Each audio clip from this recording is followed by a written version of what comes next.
1975 সালের 16ই আগস্ট স্বাধীন বাংলাদেশের পূর্ব দিগন্তে উদিত হল নতুন সূর্য। সূর্যটা সেদিন ছিল বঙ্গবন্ধুর রক্তে ভেজা। কারো কাছে দিনটি ছিল ট্যাঙ্কের উপর দাঁড়িয়ে উল্লাসের দিন, আবার কারো কাছে ছিল শোক ও আতঙ্কের দিন। এর ঠিক আগের দিন 15 আগস্ট কি ঘটেছিল সেদিন? কিভাবে নিহত হলেন বঙ্গবন্ধু? কিভাবে নিহত হল তার পরিবার? কেনই বা শিশু রাসেলকেও বরণ করতে হলো এই অস্বাভাবিক মৃত্যু? প্রথমেই শুনি একজন প্রত্যক্ষদর্শীর কথা। মেজর হুদা আক্রমণের প্রথম থেকেই প্রত্যক্ষভাবে জড়িত ছিলেন।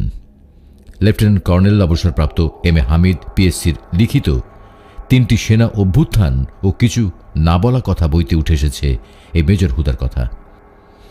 আসুন ওই শ্বাসরুদ্ধকর মুহূর্ত থেকে ঘটনা কিভাবে গড়িয়ে গেল প্রত্যক্ষদর্শী মেজর হুদার মুখ থেকেই শোনা যাক। মধ্যরাতে মেজর ফারুক আমাদের অপারেশনের ব্রিফিং দেন। পরিকল্পনা অনুযায়ী আমরা ভোর 5টার মধ্যে 32 নম্বর রোডের বাসার চতুর্দিকে অবস্থান নেই। তবে আমি একটু আগেই পৌঁছে যাই গার্ডদের সাথে কথা বলার জন্য। বাসার গেটের সেন্ট্রি ডিউটি করছিল ফার্স্ট ফিল্ড আর্টিলারি সৈনিকরা। তারা আমাকে চিনত। আমি অগ্রসর হয়ে তাদের বললাম, দেখো ভাইরা, সরকার পরিবর্তন হয়েছে, শেখ মুজিব এখন আর প্রেসিডেন্ট নন, তাকে আমরা বন্দি করে নিয়ে যাব। আমার সাথে মেজর ডালিম, মেজর পাশাও আছে। আমরা 3জনই ওই রেজিমেন্টের পুরনো অফিসার। আমার কথায় তারা সবাই রাজি হয়ে গেল। এরই মধ্যে মেজর মহিউদ্দিনের নেতৃত্বে বেঙ্গল লান্সারের সৈন্যরা বাসায় পৌঁছে ভেতরে ঢুকতে চেষ্টা করলে তাদের মধ্যে জোর কথা কাটাকাটি শুরু হয়ে যায়। তাদের চিৎকারে শেখ কামাল সতর্ক হয়ে ওঠেন এবং দোতলা থেকে ছুটে নিচে রিসিপশন রুমে অটোমেটিক রাইফেল নিয়ে অবস্থান নেন। সৈন্যরা বাসা আক্রমণ করতে এসেছে টের পেয়ে তিনি তাদের উপর গুলিবর্ষণ শুরু করেন। এতে সৈন্যদের একজন নিহত আর কয়েকজন আহত হয়। দোতলার উপর থেকেও ওই একই সময় প্রবল গুলিবর্ষণ হতে থাকে। তাদের গুলির প্রত্যুত্তরে উপস্থিত সৈন্যরা সঙ্গে সঙ্গে তার দিকে অবিরাম গুলিবর্ষণ শুরু করে। আর ওই সময় পরিস্থিতি নিয়ন্ত্রণের বাইরে চলে যায়। প্রবল গুলিবর্ষণে রিসিপশন রুমে শেখ কামাল মারা পড়েন। তার সাথে একজন পুলিশ ডিএসপিও মারা যান। প্রবল গোলাগুলিতে উভয় পক্ষের লোকজন হতাহত হয়। গোলাগুলি বন্ধ হলে আমি ঘটনাস্থলে ছুটে আসি এবং খোলা গেট দিয়ে দোতলায় বাসার ভেতর প্রবেশ করি। আমি দোতলায় সিঁড়ির ধাপে এসে দেখি শেখ মুজিবুর রহমান সিঁড়ি দিয়ে নেমে আসছেন। আমাকে দেখেই তিনি চিৎকার দিয়ে ওঠেন, তোরা কি চাস? তোরা কি করতে চাস? আমি আপনাকে নিয়ে যেতে এসেছি। শেখ সাহেব আরো রেগে যান, তুই আমাকে মারতে চাস? কামাল কোথায়?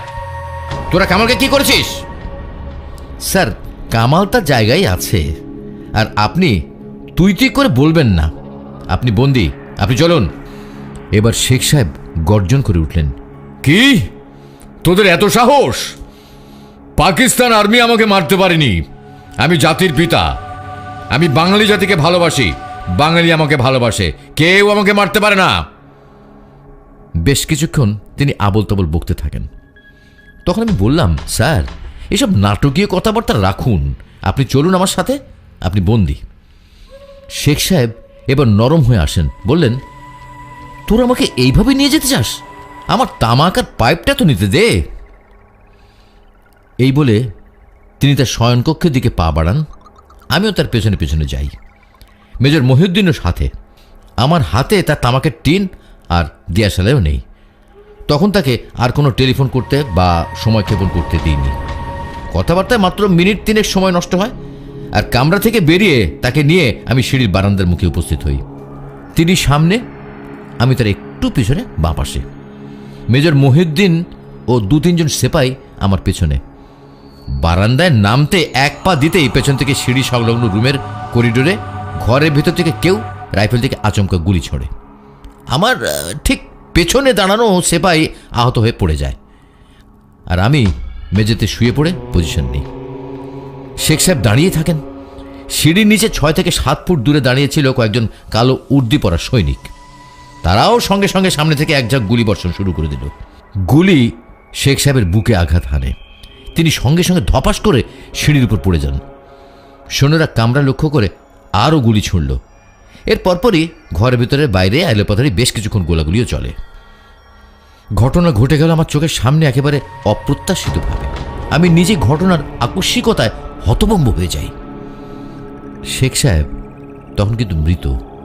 তার বুক দিয়ে সিঁড়ি ভেসে প্রচুর রক্ত গড়িয়ে পড়ছে।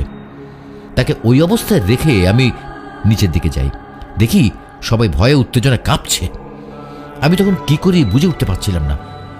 যে সৈনিকটা আহত হয়েছিল তাকে ধরাধরি করে হাসপাতালে পাঠাবার ব্যবস্থা করলাম, আর ওই সময় বাসার একজন কাজের ছেলের গায়েও গুলি লাগে, তাকেও অবশ্য হাসপাতালে পাঠালাম। আমি নিচের দিকে তাদের একটু দেখতে গেলাম। এমন সময় দোতলার ওই রুমের জানালা থেকে হঠাৎ আবার এক ঝাঁক গুলি বর্ষণ করা হলো। এতে গেটের কাছে দাঁড়ানো বেশ কজন সৈনিক আহত হলো, আর সঙ্গে সঙ্গে আবার চতুর্দিকে গুলি বর্ষণ শুরু হয়ে গেল। সৈন্যরা উত্তেজিত হয়ে উঠল। একজন সৈনিক সাহসে ভর করে দোতলার শয়নকক্ষের ওই কামরার জানালার ধারে পৌঁছে তাজা গ্রেনেড নিক্ষেপ করল। এরপর সব শান্ত হয়ে গেল। কিছুক্ষণ পর আমরা কামরাটির দরজা ঠেলে ভেতরে প্রবেশ করলাম। সেখানে দেখি গ্রেনেডের আঘাতে কামরার ভেতরে জড়ো হওয়া সবাই নিহত হয়েছে। তাদের মধ্যে ছিলেন বেগম মুজিব, শেখ জামাল, শেখ রাসেল, বেগম কামাল ও বেগম জামাল। অবশ্য জামাল গুলিবর্ষণ না করলে এরা সবাই কিন্তু রক্ষা পেয়ে যেত, কারণ শেখ সাহেব মারা যাওয়ার পর এরা সবাই কামরার ভেতর জীবিতই ছিলেন। গোলাগুলিও বন্ধ হয়ে গিয়েছিল। আমার চোখের সামনে এভাবে ঘটনাগুলো ঘটে গেল, বলা যেতে পারে সম্পূর্ণ আকস্মিকভাবে এবং কামাল জামালের হঠকারিতায়। আমরা অবশ্য এভাবে তাদের মারতে চাইনি। বঙ্গবন্ধু নিহত হওয়ার পরের একটি দৃশ্য পাওয়া যায় সমাজতান্ত্রিক নেতা মহিউদ্দিন আহমেদের লেখা জাসদের উত্থান পতন অস্থির সময় রাজনীতি বইতে। 15 অগস্ট সকালে ঢাকা নগর জাসদ গণবাহিনী সদস্য মীর নজরুল ইসলাম বাচ্চুর সঙ্গে তিতুমির কলেজের সহসভাপতি কামাল উদ্দিন আহমদ, আব্দুল আল মামুন, ওয়াহিদুল ইসলাম শুটুল, নওশের ও রতন ধানমন্ডিতে তাজউদ্দিনের বাসায় যান। তাজউদ্দিনের বাসায় গিয়ে তারা শুনলেন তিনি গোসল করছেন। তারা বাইরের ঘরে অপেক্ষা করতে থাকলেন। মিনিট 10 পর তাজউদ্দিন এলেন। পরনে একটি পায়জামা, গায়ে হাতাওয়ালা গেঞ্জি। সিলিং ফ্যানের নিচে দাঁড়িয়ে 2 হাতের আঙুল দিয়ে ব্যাকব্রাশের মতো ভঙ্গিতে চুল থেকে পানি ঝরাচ্ছিলেন। পানির ঝাপটা কামালের চোখে মুখে এসে লাগছিল। তাজউদ্দিন উত্তেজিত হয়ে বলতে থাকলেন, বোকার দল লাল বাহিনী বানায়, নীল বাহিনী বানায়, কোন বাহিনী তাকে বাঁচাতে পারল? বাচ্চু বললেন, আপনাকে আমাদের সঙ্গে যেতে হবে। তাজউদ্দিন বললেন, কোথায় যাব? কেন তোমাদের সঙ্গে যাব? বাচ্চু বারবার বলছিলেন, যেতেই হবে।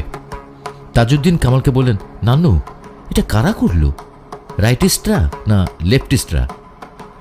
লেফটিস্টরা হলে তো আমাকে আর জীবিত রাখবে না। নান্নু কামালের ডাক নাম। তাজউদ্দিন তাকে এই নামেই ডাকতেন। লেফটিস্ট বলতে তিনি পিকিংপন্থীদের বোঝাচ্ছিলেন। এদিকে ওই দিন প্রকৌশল বিশ্ববিদ্যালয় ছাত্র সংসদের অফিসে ঢাকা নগর গণবাহিনীর জরুরি সভা হয়।